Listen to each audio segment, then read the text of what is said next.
Olá, irmãos, graça e paz. Sou Leila Lemos, assistente geral das vocações do Movimento Católico Discipulado de Jesus Cristo. E aqui nos encontramos mais uma vez no canal DJC Brasil. Seja muito bem-vindo, meu irmão, minha irmã, ao nosso encontro semanal para falarmos sobre vocação. E o nosso tema hoje, seguir Jesus é a melhor opção.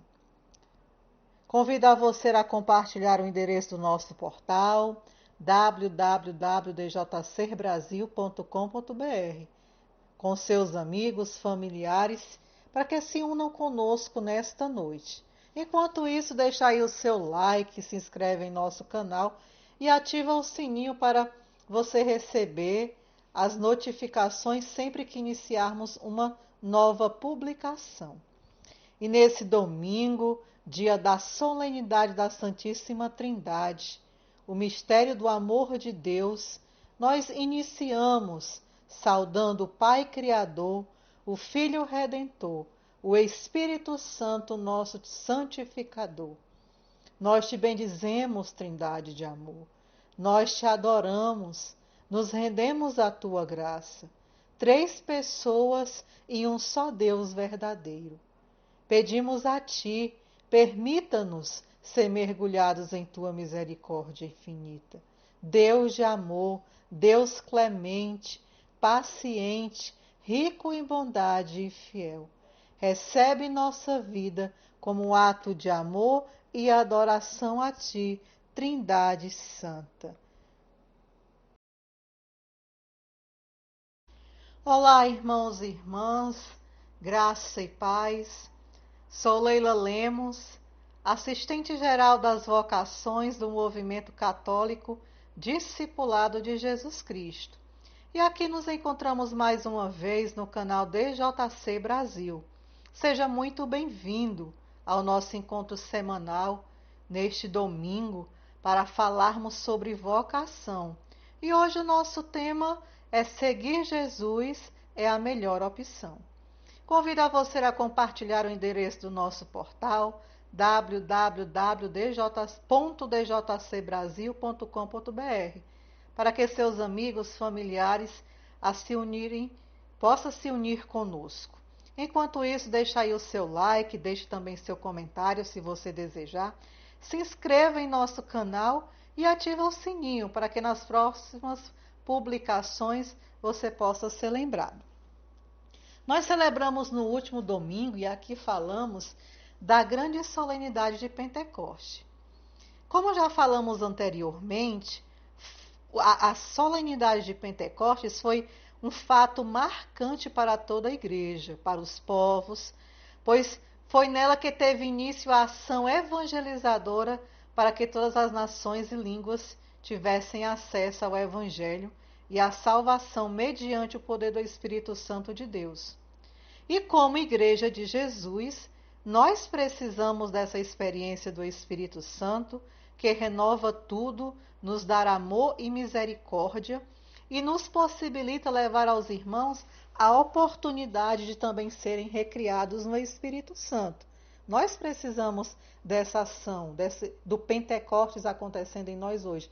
Não aquele Pentecostes que já aconteceu, mas como a gente viu, daquela fonte que brotou lá e que nos alcança hoje para nos saciar e nos ajudar na nossa missão de seguir Jesus e de fazer com que outros também possam entrar no caminho, possam seguir Jesus, que é o caminho, a verdade e a vida.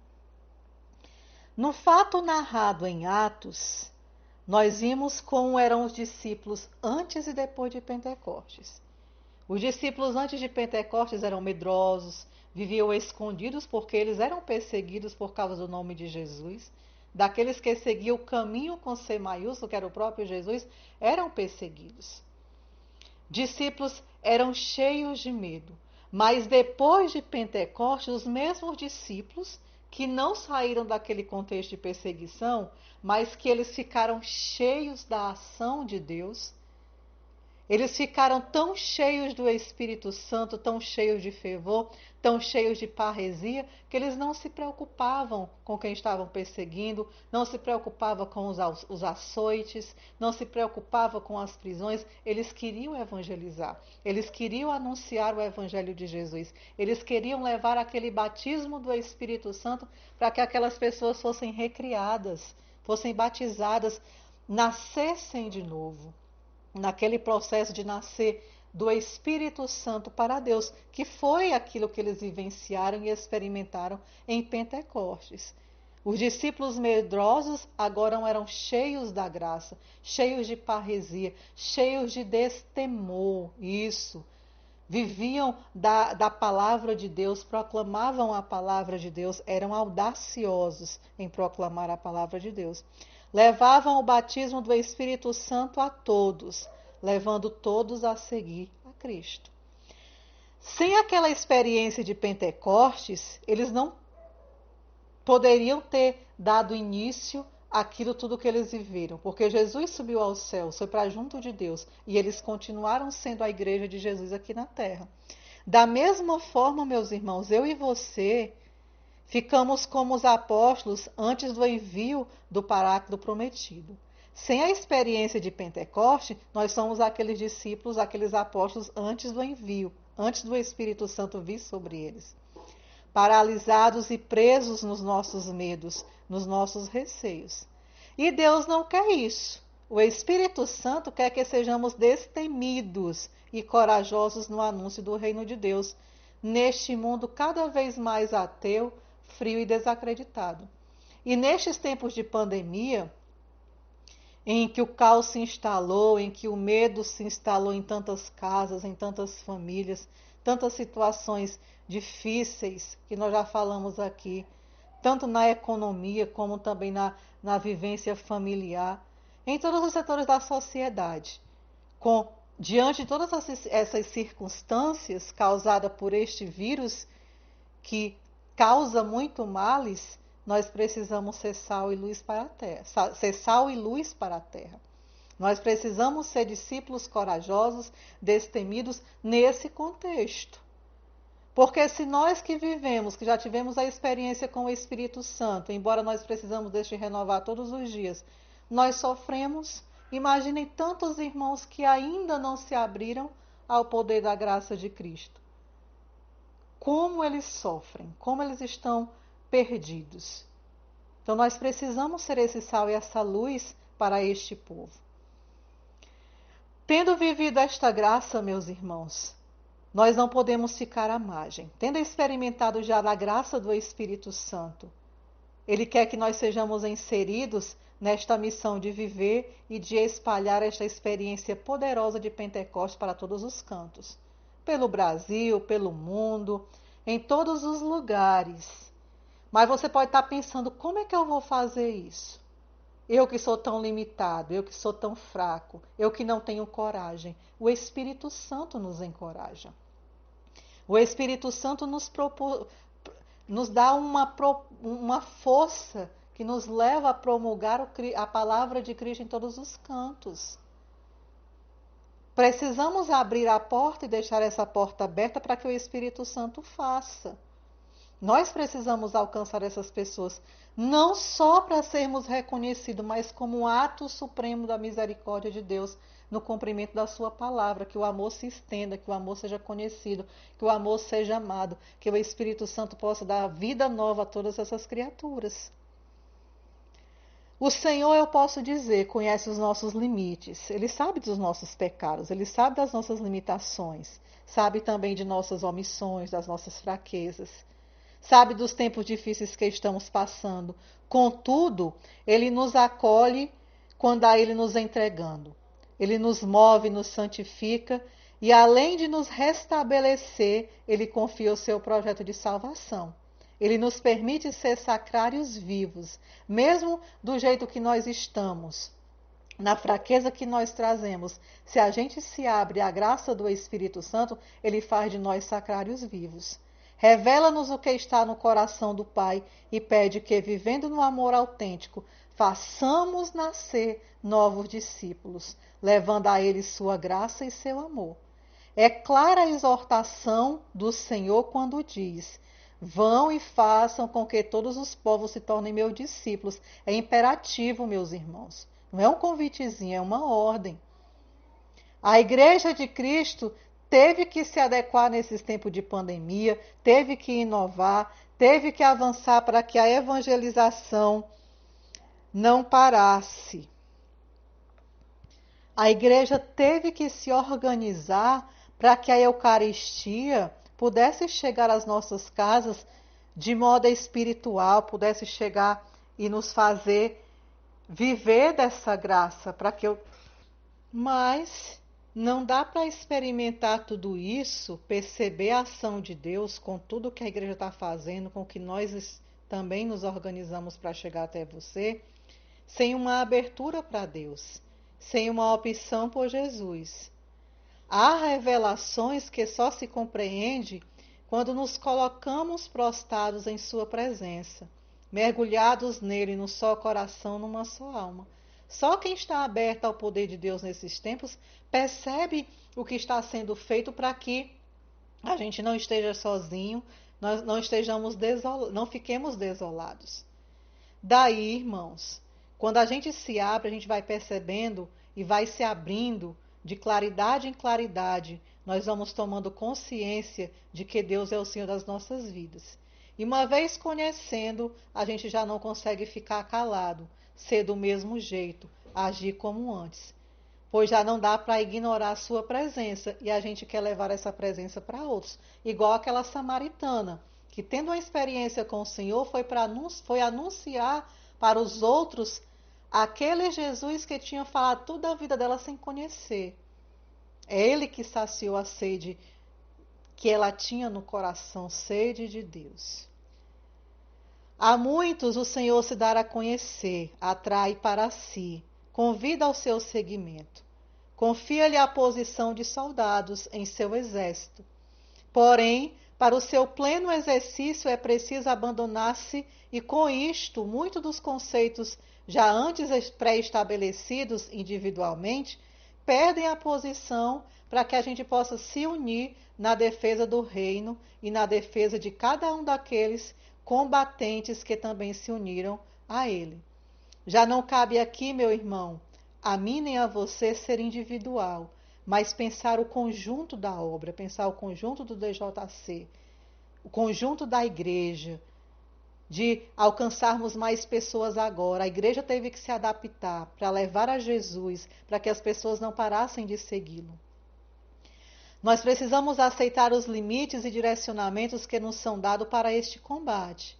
Exige-se seguir os passos da opção que foi feita. Você é de opção fundamental, você é missionário, você é nazireu, você é comprometido de aliança, você é vocacionado de uma outra comunidade, pois com ela você precisa dar passos.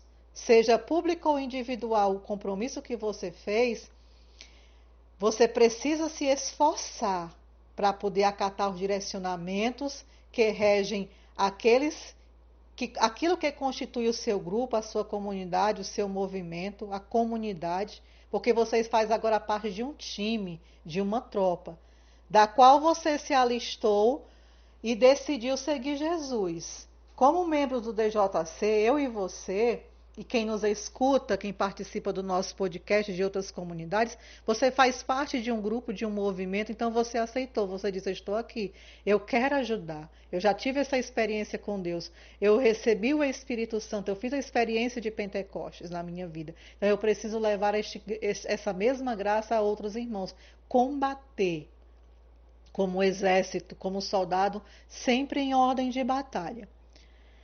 E nós precisamos, irmãos, dar rumo à nossa história.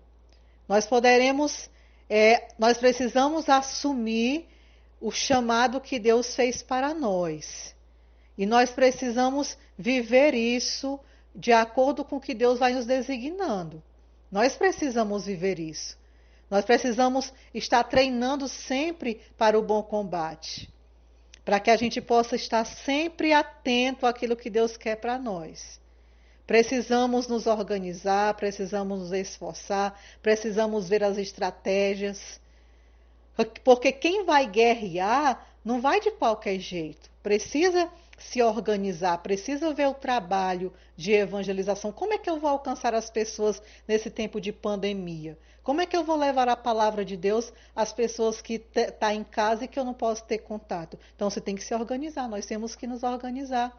Nós estamos aqui com esse podcast, nós temos também o ofício divino com o Padre Marcos Oliveiras e tantas lives que o discipulado já proporciona para a gente levar a palavra de Deus. Então é hora do combate, é hora de fazer chegar a palavra de Deus até eles, até o povo de Deus que precisa dessa graça.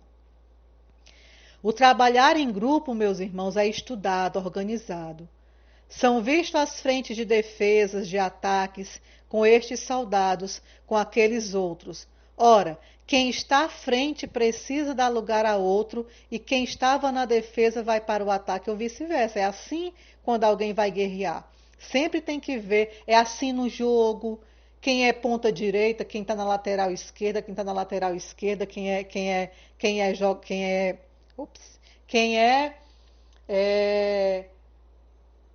de frente para levar o gol, que eu não sei o nome, quem é goleiro, sempre vai ter a sua posição, porque é nessa posição que vai ter o contra-ataque ou a defesa, quando for necessário. Então nós precisamos nos organizar com ações definidas. E se organizar tudo isso, meu irmão, consiste em conhecer as boas qualidades dos que combatem do mesmo lado, sua força, os limites, assim como conhecer as potencialidades do inimigo e suas fraquezas. Um exército não vai para a guerra sem preparação, sem operacionalizar suas ações, sem armas necessárias. É a defesa da nação, do povo, do país. No que os móveis serão treinados para tal. Ao contrário, já sairão fadados ao fracasso. Em momentos de decisões importantes, que só a boa intenção não resolve e nem devolve. Estamos no combate, não estamos? Não queremos seguir a Jesus, não é a nossa opção, a melhor opção não é seguir Jesus e fazer com que outros sigam, então nós temos que nos organizar. Você na sua casa, o que é que pode fazer para que o evangelho chegue a novas pessoas? Pode começar hoje compartilhando esse áudio. Faz com que chegue a outras pessoas. Há algum tempo eu escutava um exemplo que me fez refletir com mais atenção acerca da arte de guerrear. Dizia-se que em 2002, quando o Brasil venceu a Alemanha, conquistando assim o título de pentacampeão por 2-0, foi uma verdadeira arte de guerra. A Alemanha tinha do seu lado um dos melhores goleiros daquele campeonato, Oliver Kahn, que até o final só havia sofrido um gol. Era o melhor, mas ao final o Brasil saiu vencedor. Terminado aquele jogo, Ronaldo, que foi o autor do gol da vitória, foi entrevistado. E lhe perguntaram qual foi a estratégia, o que ele pensou na hora da cobrança de falta. Respondendo, ele tornou público que o técnico Felipão tinha que obrigar todos os jogadores a lerem o livro Arte da Guerra. E nele falava-se exatamente do conhecer quem está do seu lado, como também a força do oponente. Afirmou que sabia que o goleiro era o melhor, mas que seu amigo Rivaldo tinha o chute mais forte dentre eles. Sabia que se Rivaldo chutasse, o goleiro defenderia, mas não seguraria a bola pela força do chute. Daí, partindo desta certeza, ficou esperando a bola ser espalmada pelo excelente goleiro. Como previra, o goleiro defendeu, não a segurou. E à espera dela, aproveitando o rebote, Ronaldo fez o gol que fez o Brasil campeão daquela Copa. Magnânimo. Ele tinha estudado, aprender a partir do que lhe fora ordenado. Vejam, ele estudou as estratégias, ele viu como atacar. Nós temos falando muito da intencionalidade da evangelização. Nós temos que evangelizar com intenção mesmo de ganhar pessoas para a obra, pessoas para a igreja de Jesus. E é isso. Nós temos que pensar estrategicamente. Eu vou mandar o áudio para aquela pessoa, eu vou mandar o ofício divino para aquela pessoa, porque aquela pessoa está precisando, mas ela também vai mandar para os seus familiares, e assim a palavra de Deus ela vai contaminando não é o vírus, mas a boa contaminação vai disseminando amor ao invés de mal. Então é isso que nós precisamos fazer. Quero com isso afirmar que no contexto da evangelização, a comparação não se retrai. Na defesa daquilo que nos é confiado, devemos agir com a mesma organização e eficácia. Não dá para entrar na luta quando tem tantas vidas, tantas causas a serem defendidas, de qualquer jeito, sem preparação, sem atenção ao que ocorre ao seu lado, sem acompanhamento, sem os sinais de que eu compreendo, de que eu estou consciente daquilo que me é pedido, exigido e esperado. Por isso, meus irmãos, dentro do contexto atual, o DJC está efetivando o alistamento, o acompanhamento daqueles que fizeram sua opção fundamental por Jesus dentro da obra. Nós estamos acompanhando as pessoas. Os que deram este passo foram convidados a meditar, a rezar o passo a ser dado, uma vez consciente do chamado e do que é pedido. É agora a hora de firmar os passos que esta decisão traz consigo. Da mesma forma, são os discípulos Nazireu. Deram um sim para ser, então tem que assumir aquilo que Deus trouxe para eles. É hora de firmar os passos, é hora de dar estes passos mais firmes. Nós somos o povo eleito, nós somos a raça escolhida. E como obras da mão do Senhor, devemos nos comportar como tal. No vem, segue-me de Jesus, ele colocou na mão de cada um a decisão de dizer sim ou não.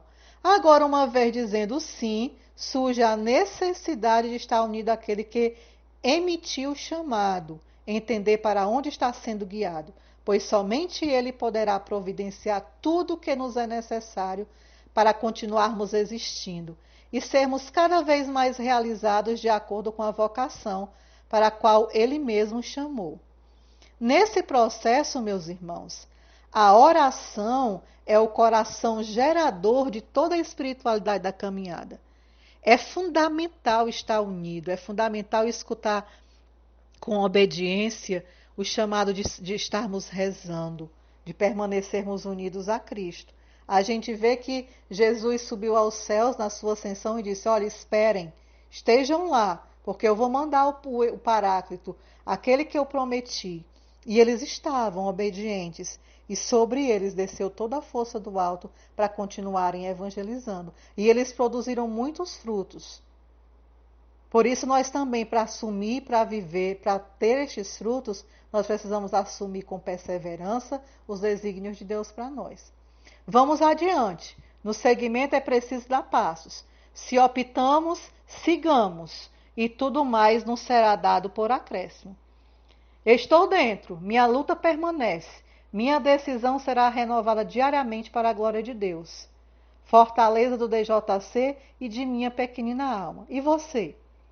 Você está decidido pela obra de Jesus? Você quer dar esses passos? O Espírito Santo estará aí, todos os dias, te acolhendo, te recebendo, te fortificando. Abre essa porta, escancara teu coração. Se permite viver aquilo que Deus quer, porque a nossa opção, a melhor opção,